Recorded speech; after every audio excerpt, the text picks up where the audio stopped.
오늘 우리에게 주신 하나님의 말씀은 욥기 38장 1절에서 11절 말씀입니다. 다 함께 하나님의 말씀 합독하겠습니다. 그때 여호와께서 폭풍우 가운데에서 욥에게 말씀하여 이르시되 무지한 말로 생각을 어둡게 하는 자가 누구냐? 너는 대장부처럼 허리를 묶고 내가 내게 묻는 것을 대답할지니라. 내가 땅에 기초를 놓을 때에 내가 어디 있었느냐? 내가 깨달아 알았거든 말할지니라. 누가 그것의 도량법을 정하였는지, 누가 그 줄을 그것의 위에 띄웠는지 내가 아느냐? 그것의 주추는 무엇 위에 세웠으며 그 모퉁이 돌을 누가 놓았느냐? 그때의 새벽 별들이 기뻐 노래하며 하나님의 아들들이 다 기뻐 소리를 질렀느니라. 바다가 그 모태에서 터져 나올 때에 문으로 그것을 가둔 자가 누구냐? 그때에 내가 구름으로 그 옷을 만들고 흑암으로 그 강보를 만들고 한계를 정하여 문빗장을 지르고 이르기를 내가 여기까지 오고 더 넘어가지 못하리니 내 높은 파도가 여기서 그칠지니라 하였노라. 아멘. 신앙인들의 가장 큰 고민이 무엇일지에 대해서 생각해 보았습니다. 저는 믿음이라고 생각했습니다. 예수 그리스도를 주로 고백하고 하나님의 아들이라고 고백하는 믿음. 이 믿음이 우리를 죽음에서 생명으로 건지는 유일한 길이기 때문에 믿음에 대한 고민은 신앙인들에게 가장 우선이 된다고 생각했습니다.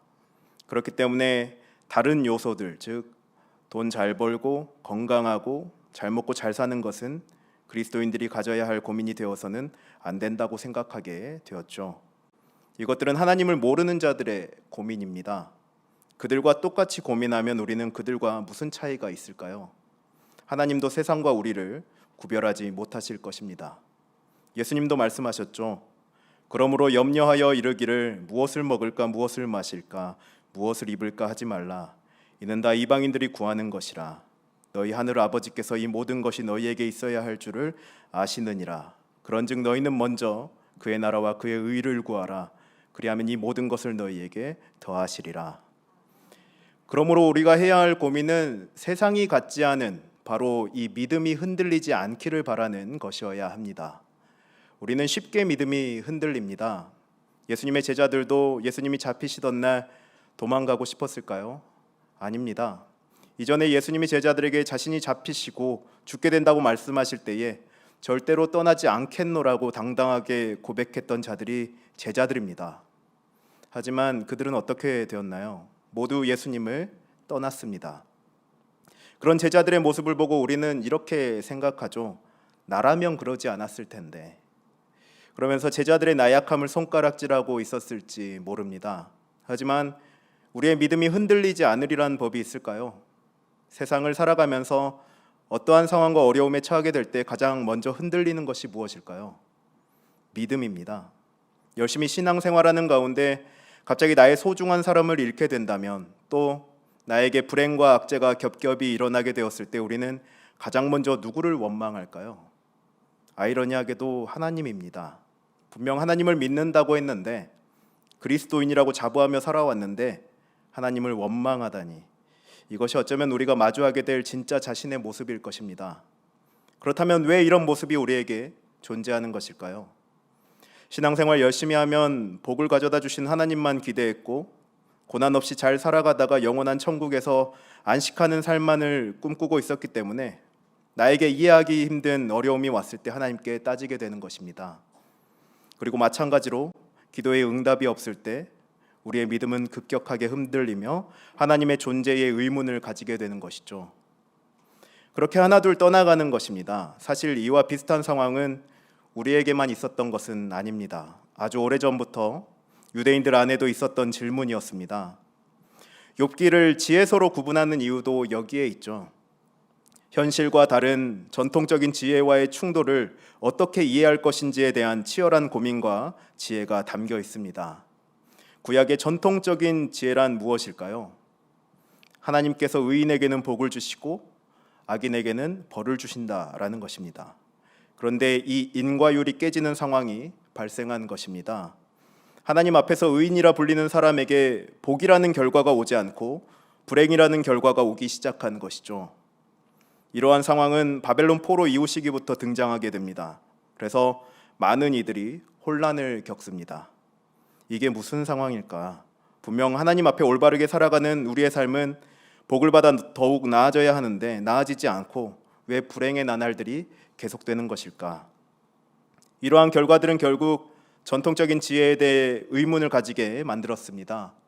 이 시기는 구약에서 신약으로 넘어가는 과도기였고 놀랍게도 신약 시대를 살아가는 우리도 이와 같은 시기의 연장선에 있습니다. 하지만 우리는 그 해답을 알고 있고 결과 또한 잘 알고 있기에 말씀을 마무리할 때쯤에는 혼란스럽게 다가오진 않을 것입니다. 그럼에도 지혜의 발전 과정을 욥기를 통해 바라보면서 우리의 믿음이 한층 더 성장하기를 원합니다. 기억하실지 모르겠지만 이전에 욥기의 내용을 가지고 설교했던 적이 있습니다. 바로 사심 없는 신앙이 가능한 것인가에 대해서 다루었었죠. 이 부분은 욥기 1장과 2장에서 다루어지는 주제였습니다. 오늘의 내용과 연결이 되고 있기 때문에 간략하게 설명하고 넘어가는 게 좋을 것 같습니다. 욥기에서 욥이라는 인물은 하나님도 인정한 의인으로 등장합니다. 욥이라는 인물은 이스라엘 사람은 아니지만 온전하고 정직하여 하나님을 경외하며 악에서 떠난 자라는 수식어가 따라다녔죠. 욥기 1장 1절을 우리가 함께 읽어보도록 하겠습니다. 우스 땅에 욥이라 불리는 사람이 있었는데 그 사람은 온전하고 정직하여 하나님을 경외하며 악에서 떠난 자더라. 아멘. 그런데 이때 사탄이 하나님께 찾아와 이 욥을 놓고 한 가지 내기를 제안합니다. 욥이 하나님을 경외하는 이유는 하나님께서 복을 주셨기 때문이니 모든 재물을 뺏는다면 하나님을 경외하지 않을 것이라고 말합니다. 그러면서 모든 재물을 빼앗아도 하나님을 경외할지 내기를 하자는 것이죠. 하나님은 이 내기를 받아들이시고 욥의 재물을 뺏도록 허락하십니다. 욥은 정말 모든 것을 잃습니다. 그 많던 재산도 잃고 심지어 자식들까지 모조리 잃습니다. 우리가 이러한 상황에 처하게 된다면 어떨까요? 상상하기도 싫겠죠. 이때 누군가는 믿음을 잃을지도 모릅니다. 하지만 욥은 어땠을까요? 범죄하지 않고 하나님께 원망하지 않는 모습을 보여줍니다. 그러자 또 한 번 사탄은 내기를 제안하죠. 욥이 자신의 건강을 잃지 않았기 때문에 하나님을 경외하는 것이라면 욥이 죽지만 않을 정도의 고통을 경험하게 하자고 제안합니다. 그렇게 된다면 분명 하나님을 경외하지 않을 것이라면서 말이죠. 이것을 하나님도 허락하십니다. 그렇게 욥은 발바닥에서부터 정수리까지 종기가 나게 되고 정말 죽기 직전의 고통 속에서 살아갑니다. 그럼에도 욥은 어땠나요? 모든 일에 욥이 입술로 범죄하지 아니하니라라고 욥기는 말합니다. 여기까지가 욥기 1장 2장의 말씀 내용이죠. 그리고 3장부터는 욥기의 마지막까지 오늘의 주제가 이어지게 됩니다. 바로 무죄한 자의 고난을 어떻게 이해해야 하는가. 이 주제는 앞선 1, 2장과 연관이 됩니다. 죄인이 아닌 의인이었던 욥은 고난을 받게 되었죠. 그리고 고난받는 이 욥에게 그의 세 친구들이 찾아오게 됩니다. 이제 욥과 그의 친구들의 설전이 시작됩니다. 욥의 세 친구들은 하나같이 전통적인 지혜로 욥을 공격합니다. 전통적인 지혜가 뭐라고 했나요? 하나님께서 의인에게는 복을 주시고 악인에게는 벌을 주신다는 것이죠. 욥기 4장 7절에서 9절까지를 우리가 함께 읽어보면 좋을 것 같습니다. 함께 읽겠습니다. 생각하여 보라, 죄 없이 망한 자가 누구인가? 정직한 자의 끊어짐이 어디 있는가? 내가 보건대 악을 밭갈고 독을 뿌리는 자는 그대로 거두나니 다 하나님의 입기운에 멸망하고 그의 콧김에 사라지느니라. 욥의 친구 엘리바스의 말입니다. 이것은 죄 없이 망한 자가 없고 정직한 자의 끊어짐이 없다는 것을 말하고 있습니다. 그렇기 때문에 욥이 고통을 받는 이유는 무엇인가요? 하나님께 죄를 지었기 때문에 지금 벌을 받는 것이다 라고 지적하는 것입니다. 하지만 욥의 입장에서는 굉장히 억울합니다. 하나님께 죄를 짓지 않았음에도 재산을 잃었고 자식을 잃었고 건강을 잃었기 때문입니다. 그저 사탄이 제안한 내기 때문에 이루어졌는데 말이죠. 그것을 알 리가 없는 욥의 친구들은 계속 전통적인 지혜를 근거로 욥을 지적하고 있는 것입니다. 억울한 욥은 새 친구들과 논쟁을 할 수밖에 없는 것이죠. 나는 죄를 짓지 않았다. 나 또한 왜 나에게 이런 일이 일어났는지 도대체 모르겠다. 내가 죄 없다는 것을 하나님이 분명 아실 것이다.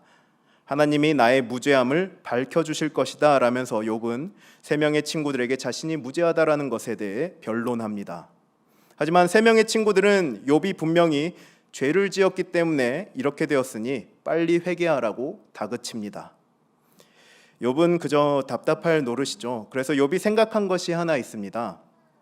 바로 하나님과 대면하는 것이죠. 아무리 친구들에게 변론을 한다 한들 들어주지 않기 때문에 하나님을 만나야지만 자신의 무죄 선언을 얻을 수 있기 때문입니다. 이 부분에 해당하는 욥기 23장 3절에서 4절을 함께 읽어볼까요? 함께 읽겠습니다. 내가 어찌하면 하나님을 발견하고 그의 처소에 나아가랴. 어찌하면 그 앞에서 내가 호소하며 변론할 말을 내 입에 채우고. 아멘. 이뿐만 아니라 욥은 자신이 받는 고통에 대해 이해할 수 없게 되면서 한 가지 생각을 갖게 됩니다. 자신은 죄를 짓지 않았는데 자신에게 벌을 주시는 분이 하나님이시라면 하나님의 행동이 악한 것은 아닌가? 굉장히 도발적입니다. 이 내용은 욥기 16장 11절과 12절 그리고 17절에서 확인할 수 있는데 이것도 함께 읽어보겠습니다. 하나님이 나를 악인에게 넘기시며 행악자의 손에 던지셨구나. 내가 평안하더니 그가 나를 꺾으시며 내 목을 잡아 나를 부러뜨리시며 나를 세워 관역을 삼으시고. 17절 그러나 내 손에는 포악이 없고 나의 기도는 정결하니라. 자신의 행동은 끝까지 의로웠지만 하나님의 행동은 포악했음을 말하는 욥을 보게 됩니다. 이러한 주장을 통해 욥은 하나님과 대면하면서 자신의 무죄를 입증하고 싶어하는 것입니다. 하나님과 마주쳐도 당당하다라는 것이죠. 이렇게 욥이 하나님을 애타게 찾을 때 정말로 하나님께서 오늘 말씀처럼 폭풍우 가운데서 나타나 말씀하십니다. 무지한 말로 생각을 어둡게 하는 자가 누구냐? 이 부분을 표준 세번역 성경은 이렇게 번역합니다.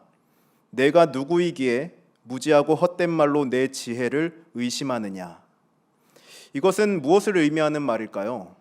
도대체 욥 너는 어떤 존재이기에 조그마한 지혜로 하나님을 판단하려고 하느냐라는 말입니다. 이제부터 하나님의 차례가 되었습니다. 하나님은 38장부터 41장까지 두 가지의 주제로 욥에게 물으십니다. 첫 번째는 우리가 읽어본 말씀처럼 자연의 신비로움에 대한 주제입니다. 온 우주가 하나님의 지혜에서 만들어졌고 우주의 규칙들도 하나님의 지혜에서 만들어졌으며 모든 피조물들을 통제하고 운행케 하신 하나님의 모습을 깨닫게 됩니다. 그리고 그 모든 하나님의 일들 중에 욥이 했거나 할 수 있는 것은 무엇이었을까요? 아무것도 없습니다. 태초에 존재하지도 않았고 세상에 어떠한 규칙도 만들어내지 못했습니다. 그렇다면 이제 하나님 앞에서 욥이 할 수 있는 것은 무엇일까요? 아무것도 없습니다. 그저 하나님의 측량할 수 없는 지혜를 인정하는 것밖에 도리가 없습니다. 이전에 하나님 앞에서 당당하게 주장하겠노라고 자부했던 모습은 온데간데 없이 사라지게 되었죠. 그리고 하나님은 여기에서 그치지 않으십니다.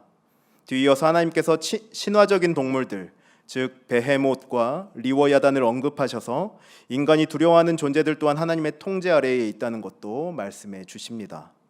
그렇게 욥은 말로써 하나님을 공격하는 것이 얼마나 어리석은 것인지를 깨닫게 됩니다. 분명 전통적인 지혜에 따르면 의인은 복을 받고 악인은 벌을 받아야 하는데 그렇기 때문에 욥은 그것으로 하나님께 따지려고 했고 대면하기를 손꼽아 기다렸습니다. 하지만 이러한 전통적인 지혜도 인간이 하나님을 이해하는 얕은 지혜에 불과하다는 것을 깨닫게 됩니다. 전통적인 지혜로 하나님을 모두 이해했다고 말할 수가 없는 것이죠. 그렇기 때문에 욥도 전통적인 지혜를 기준으로 자신에게 임했던 고난을 억울한 고난이라고 보았고 그로 인해 하나님 앞에서 당당하게 서려고 했던 이전의 모습들이 무지했다는 것을 깨닫게 된 것입니다. 42장 2절과 3절에서 욥이 이렇게 말하고 있습니다. 마지막으로 함께 읽어볼까요? 주께서는 못하실 일이 없사오며 무슨 계획이든지 못 이루실 것이 없는 줄 아오니 무지한 말로 이치를 가리는 자가 누구니이까? 나는 깨닫지도 못한 일을 말하였고 스스로 알 수도 없고 헤아리기도 어려운 일을 말하였나이다. 아멘. 이러한 고백을 하며 욥은 하나님 앞에서 회개합니다. 우리는 오늘의 말씀을 통해 깊이 생각해 볼 필요가 있습니다. 우리가 아무리 하나님의 자녀이고 죄인에서 의인으로 거듭났을지라도 우리에게는 고난이 올 수 있습니다. 어려움이 올 수도 있습니다. 그런 사람들을 우리의 주변에서도 쉽게 발견할 수 있을 것입니다. 세상에 이렇게 하나님의 말씀 따라 살면서 이렇게 의로운 사람이 없는데 왜 이렇게 하나님은 이 사람에게 고난을 주시는 것일까? 또 왜 이 사람을 일찍 데려가시는 것일까? 라고 생각했던 경험도 있을 테죠. 하나님을 믿는다고 의인이라고 해서 살아가면서 항상 인간적인 행복만을 누릴 수는 없습니다. 그리고 그것을 목적으로 하나님 앞에 서는 것도 그리스도인으로서는 옳지 않겠죠. 세상 사람들도 유등축제에 가서 자신의 소망을 적어서 띄워보내기도 합니다.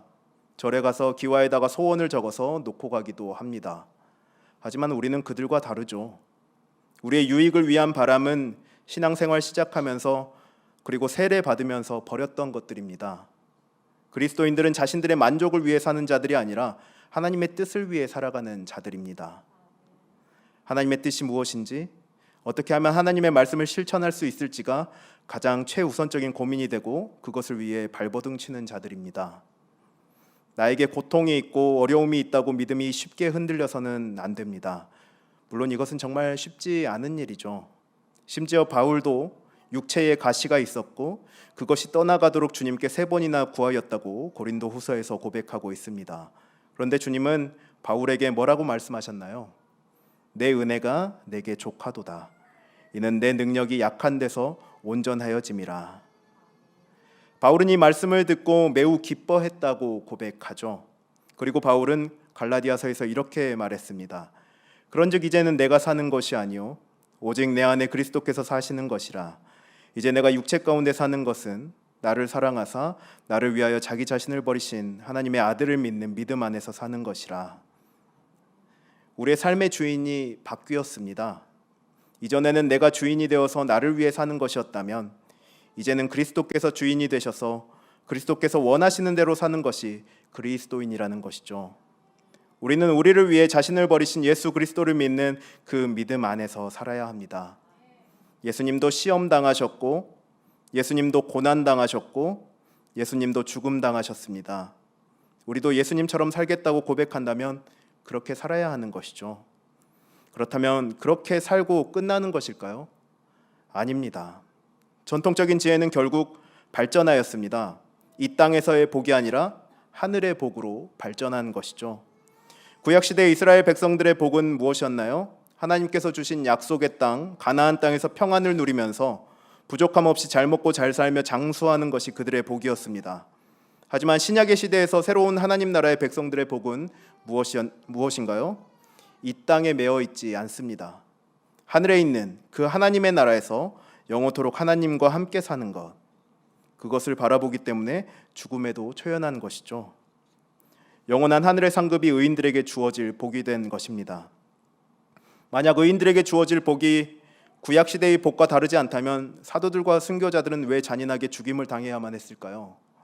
그들은 이 땅에서 잘 먹고 잘 살 수 있는 그 복이 왜 주어지지 않았던 것일까요?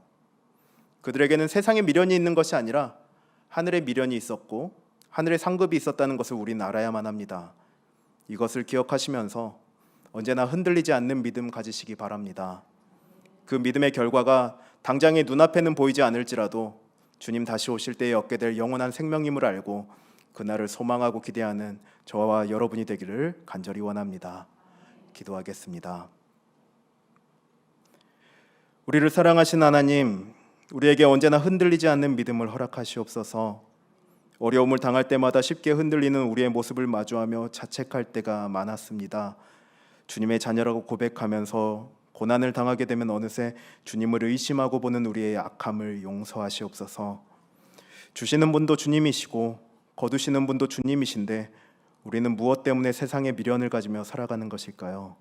왜 그런 미련 때문에 주님을 의심하기까지 이르는 것일까요? 우리의 필요를 주께서 아신다고 하신 것처럼 우리의 어려움도 주님께서 잘 아시리라 믿습니다. 그렇기에 그런 상황일수록 우리는 더욱 주님의 나라와 의를 먼저 생각해야 하는 것이겠죠. 자녀들을 외면하는 부모가 없듯이 우리를 늘 바라봐 주시고 가장 좋은 길로 이끌어 주시기를 원하는 분이 주님이시라는 것을 우리는 너무나도 잘 아오니 언제나 우리의 삶의 모든 부분에서 간섭하여 주시옵소서. 그것이 우리의 복이 됨을 고백합니다. 우리의 기도 들어 주시옵소서. 우리 주 예수 그리스도의 이름으로 기도합니다. 아멘.